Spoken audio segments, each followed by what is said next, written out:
Hey guys, Mr. B here again. We are here for the last section of chapter 10. This is chapter 10.5 about the early Earth.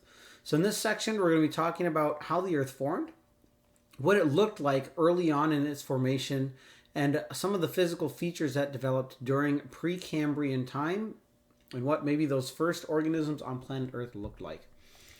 All right, so imagine going back billions of years to the earliest days on Earth and moving forward from that time to the present, right? So we're going to be starting at the beginning of Precambrian time with the formation of the planet and how we think it formed.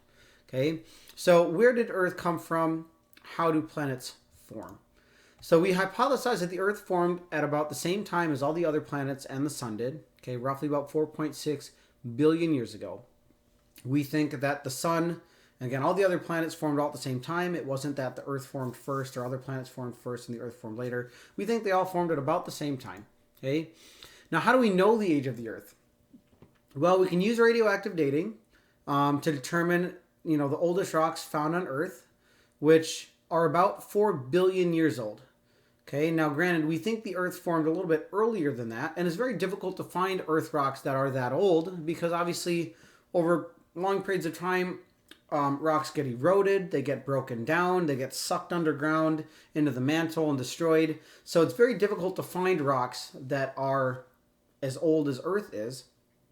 So part of it is actually not even just dating Earth rocks, but we also date rocks from space because we think that all of the material in the solar system all formed at about the same time, including all the asteroids and things floating around. And if we can radioactively date those things, then we can get a good idea of how old Earth most likely is as well. So, okay. Now, according to the hypothesis, Earth and the Moon are about the same age. Okay, so we think that our Moon formed at about a little bit after the Earth did. Okay, not the same time, but a little bit after. We think that when the Earth was very young, it collided with a very large object about the size of Mars. And this collision hit the Earth, blew lots of material off into space, and then it kind of formed a ring around the Earth, we think. And over time, gravity pulled that material together, and eventually it formed the Moon. Okay, now this hypothesis and idea comes from the fact that when we went to the Moon in the 60s and brought back moon rocks, the composition of a moon rock is pretty much exactly the same as the composition of an Earth rock. The Moon does not contain any elements or anything that we would not find on Earth. But not only that, but most of the material of a moon rock is the same material that you find on the surface of the Earth. Okay. Now, granted, many of you maybe know that the Earth has layers to it, and under the crust, which is the ground that we walk on, there are heavier elements. And if the Moon formed at the same time that the Earth did, like together, then the Moon would also probably have heavier elements in its rock composition, just like Earth rocks do as you go deeper underground, but they don't. Most of the materials on the Moon are light materials that would be on the surface of planet Earth, and so we think that most of the Moon, or the Moon itself, formed from the surface of Earth's material, and that somehow that surface material must have gotten dislodged from the Earth and formed the Moon. Okay, if we radioactively date the oldest moon rocks, we see that they're about 4.6 billion years old, which also then gives us a good idea that the Earth is probably also roughly about 4.6 billion years old as well.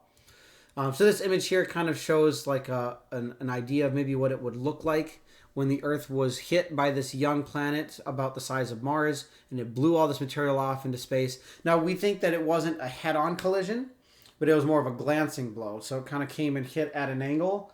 And so the whole Earth didn't just get, destroyed. Just a big chunk of it got shot off. And at this time, we think that the Earth was still pretty molten. So it kind of was more putty-like. So it got hit, material got blown off, and then the Earth kind of reformed back into a sphere. Whereas if it was fully solid at that point we got hit, there'd be a giant chunk of the planet missing. But because it was still pretty molten, we think at the time, it kind of just molded back into a sphere again, and then it hardened to make the crust and then the ground that we walk on today. So, all right, so we think that Earth began as a ball of dust and rock and ice and space. Gravity pulled all this together. And as Earth grew larger and its gravity increased, more and more dust, more rock, more ice nearby got pulled in. as objects, of course, struck the Earth at high speed and everything was colliding. Their kinetic energy got changed into thermal energy. We know that there were radioactive elements in this as well, which also give off heat, and that kind of just heated everything up. And we think that as Earth's temperature became very hot, that it melted. Okay, so we think that our planet was just a molten ball of material for its early days.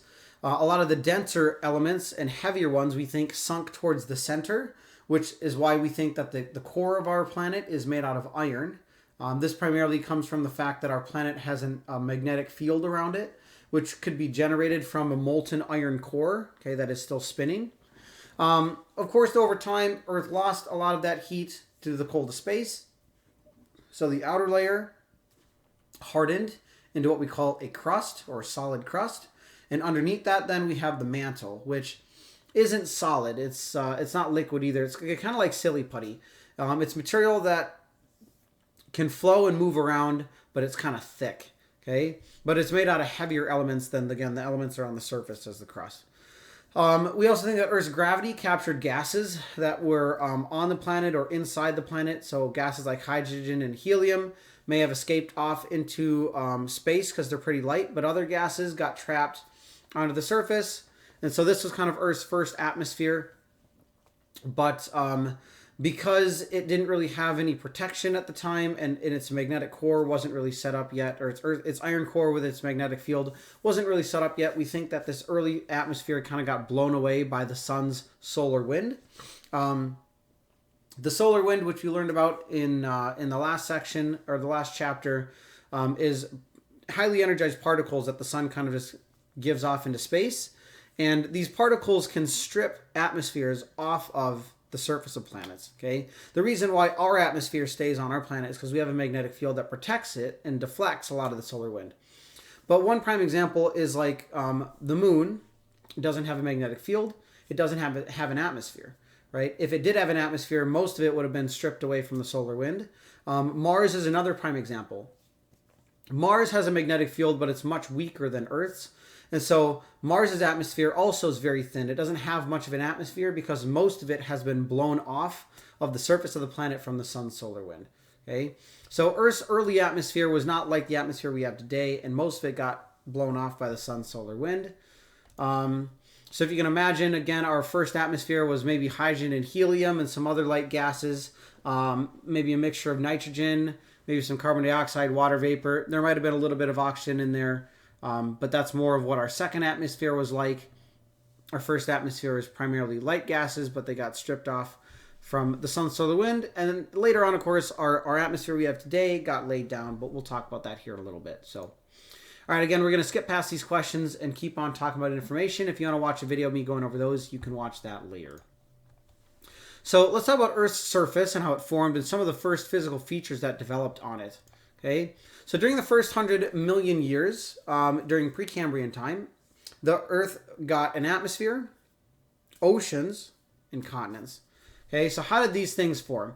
So our first atmosphere was lost, we think, due to the solar wind, but our second atmosphere was made primarily of carbon dioxide, water vapor, and nitrogen. So our second atmosphere is more like what we have today, but you can tell that there's a key part missing, and that is oxygen. Okay, we do not think that there was really any oxygen gas in this second atmosphere, so there could be no living organisms on land or anything at the time. We think that a lot of the gases could have come out of the Earth due to volcanic eruptions. So volcanoes, of course, is when there's a lot of gas underground, it builds up. That gas gets released in a volcanic eruption. And of course, other material gets spewed out with it. But we think a lot of the gases might have been trapped inside of the Earth when it first formed, and they took time for them to escape out to the surface. As well as during this time, the Earth was getting constantly hit by comets and other space debris, which of course carried inside of them material. And you know, today, a lot of things like comets and asteroids get broken up in our atmosphere due to friction as they come in through the air and air resistance. But at the time, again, Earth didn't have much of an atmosphere, so there was really nothing to stop things from hitting our surface. And so comets are about balls with dust and ice in them, orbit around the sun. They have a lot of water, frozen gases, including carbon dioxide in them. We think a lot of these gases could have also been deposited on the surface from these comet collisions. Okay. So over time, to begin with, Earth's surface was really hot, too hot for liquid water to remain as a liquid. So we think that any water that was on the planet basically vaporized and just kind of hung around in the air for a long time. But as the Earth cooled, that water vapor eventually condensed and turned to rain.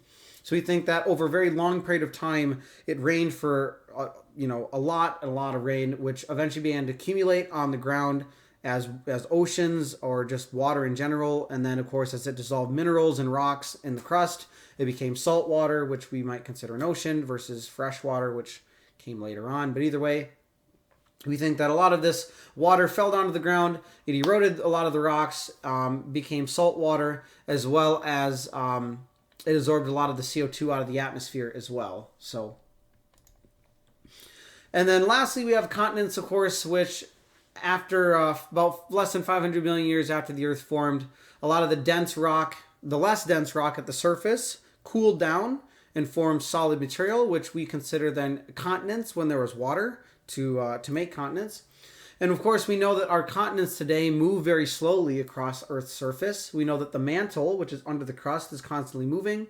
We know that the crust itself is broken up into plates or pieces. And so, throughout long periods of time, the continents do drift as the crust is moved on the surface of the Earth. We call this continental drift. So over billions of years, Earth's land masses have constantly and repeatedly changed.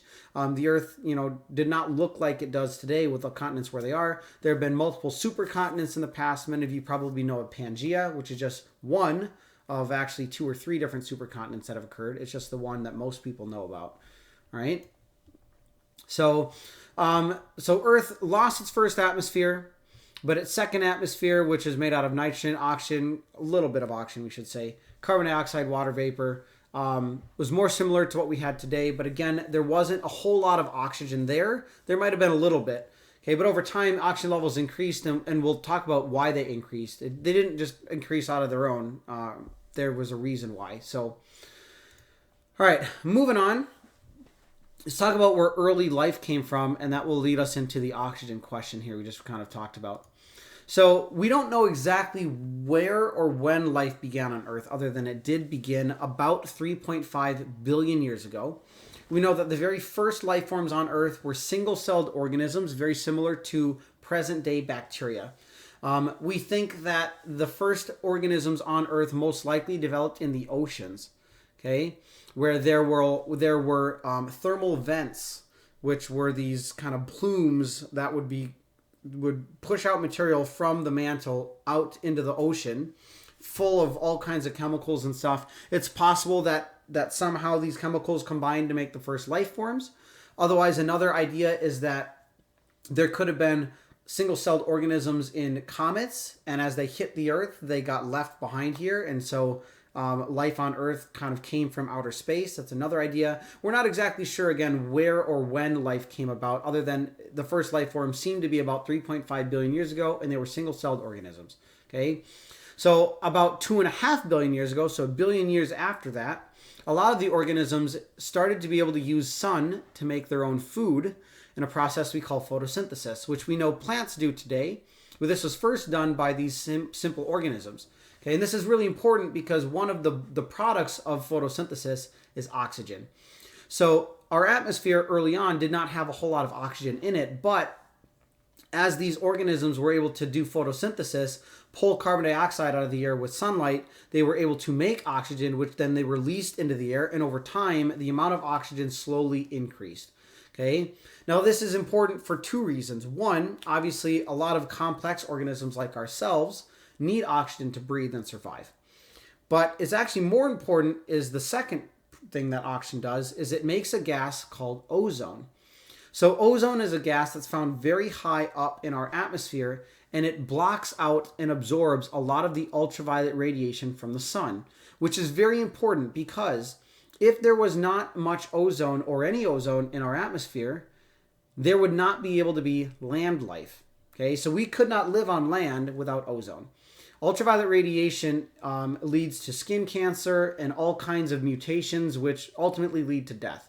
So until there was ozone in the atmosphere, all life on Earth lived in the oceans because ultraviolet light and ultraviolet radiation doesn't work its way through water very well. So if you're underwater, you kind of have a buffer. But you couldn't live on land until ozone existed, because you'd basically be just bombarded with radiation as soon as you got on land, and you would just die from radiation poisoning within a few years. So life couldn't develop until oxygen was in the air for ozone to block out a lot of the UV light for life to develop on land, as well as, of course, oxygen is needed for more complex life to live and fuel their muscles and stuff like that. So very important. Basically, without simple life, we wouldn't have more complex life, right? And so that's the thing. That's the reason why like planets again like Mars don't have any life on them, or at least not that we found, because most of the oxygen that was on Mars is actually trapped in the ground as rust and iron oxide. Okay, most of the soil on Mars is actually rust, where that oxygen bonded to the iron, and there's really no oxygen gas in the air, as well as ozone. So, all right, so that is all for this section of notes talking about early Earth and how things developed. Again, there's a video of me going over the questions, so if you want to watch that, if you need help on that, you can do so. But otherwise, that is it for this chapter. The next thing you should do is review, and after that, you'll be taking your test. All right, guys, that's it for now. I will see you in the next video. Bye.